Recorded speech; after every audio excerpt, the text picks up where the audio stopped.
and welcome to Ignite Rocks Chat. This is part of the Ignite Sessions process, and we've just had that band in. It's Mark, it's Jay, it's Mick, and it's Andrea. How you doing? Good, thank you very much. Good. That was really good fun.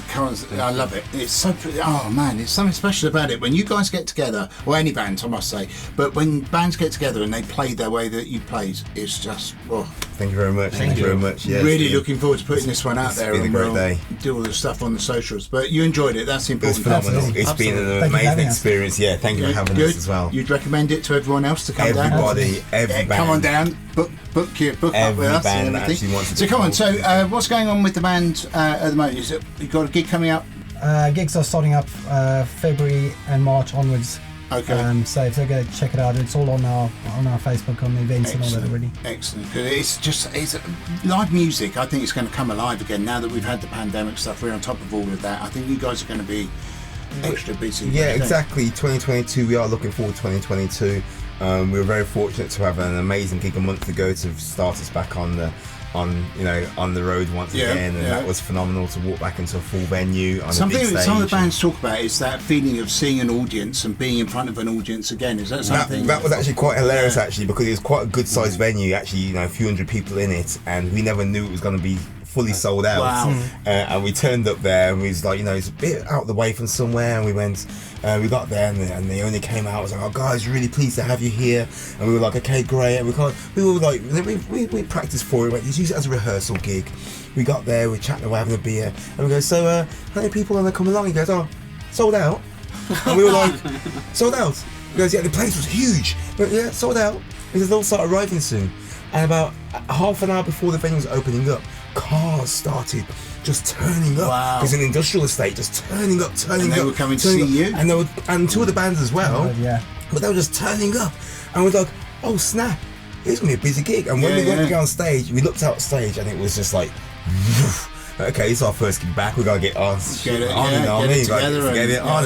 It was a great start back into, the best that you could do. It was a great start back after the 18 months most bands have had off from playing live. So we're very fortunate to have that reintroduction and blow the cobwebs out. We were talking earlier, I should say, that standing in front of a crowd of, some of those crowds that you've spoken to, just in the other side of things, but it's just like, there's something unique about being able to go on stage, I think, and perform in front of people, whether you're a comedian or an actor or a musician particularly.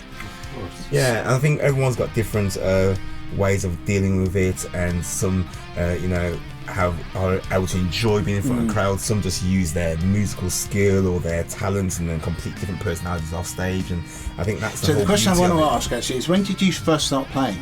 Me? Yeah, how old were you? Well, I was 17. Okay. 17 I started, yeah. And Jay? I was a teenager itself too. I actually started playing guitar first. I was really bad at it.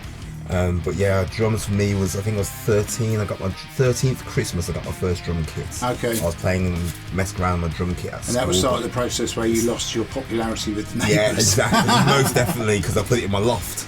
So definitely lost popularity with the neighbours, What about you, mate? 16. Well, I first started to play guitar. A friend of mine down the road showed me the ropes, and from that point I was like, right. I had no idea I was going to decide to go start a band. At that point, it's just like, it's interesting to play guitar. So that sort of changed my life, hasn't it? Do we want to watch the bass track? Is it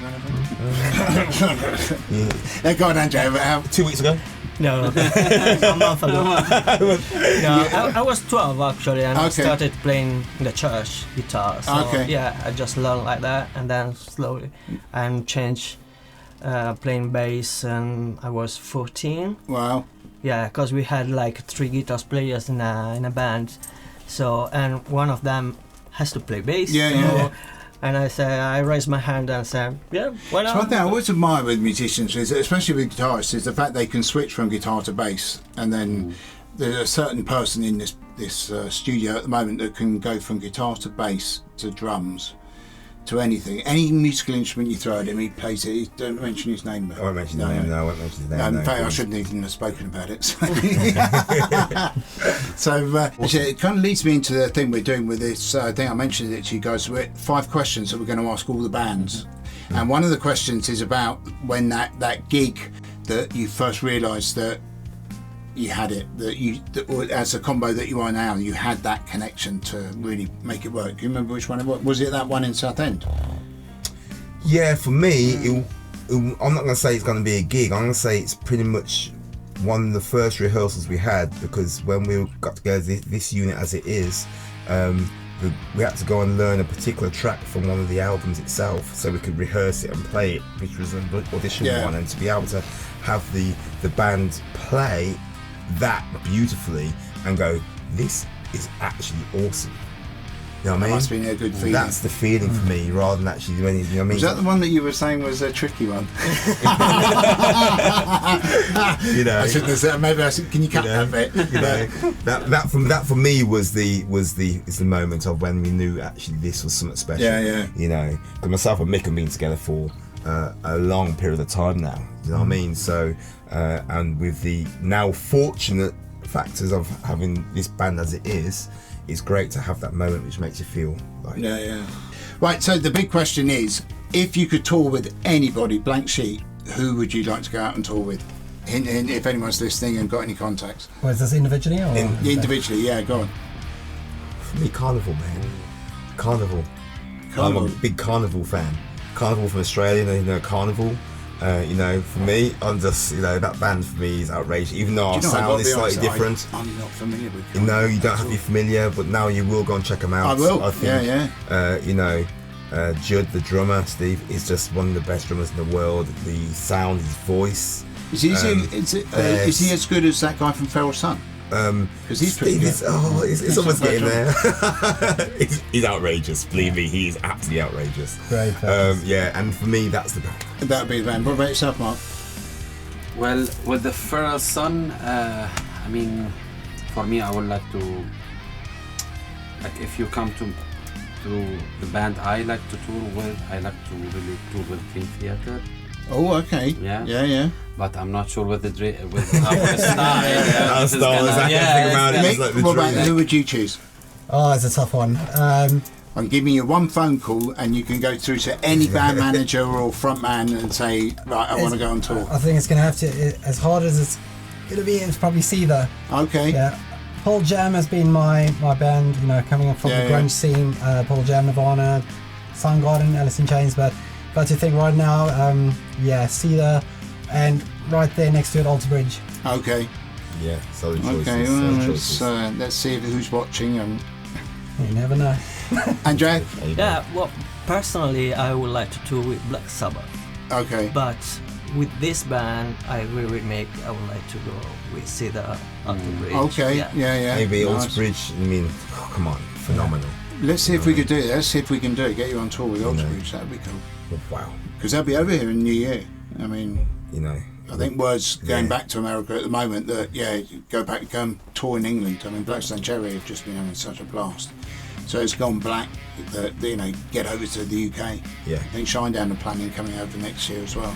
Yeah, I was quite fortunate. I saw Shinedown before pandemic came in as well. They were over here beforehand, so. Who's Shinedown played? Because I saw Alter Bridge, didn't I? I saw Alter Bridge. They played Shinedown before, and then Shinedown and Alter Bridge in their last tour. Wembley was my lady's present to me a couple of years ago now. Nice. Yeah, it was great. Yeah, nice. It was phenomenal. I had a friend of mine saw Alter Bridge when they played the Royal Albert Hall a couple of years back. Yeah. And so it was just that was meant to be amazing. Amazing. Yeah, exactly. So there we go.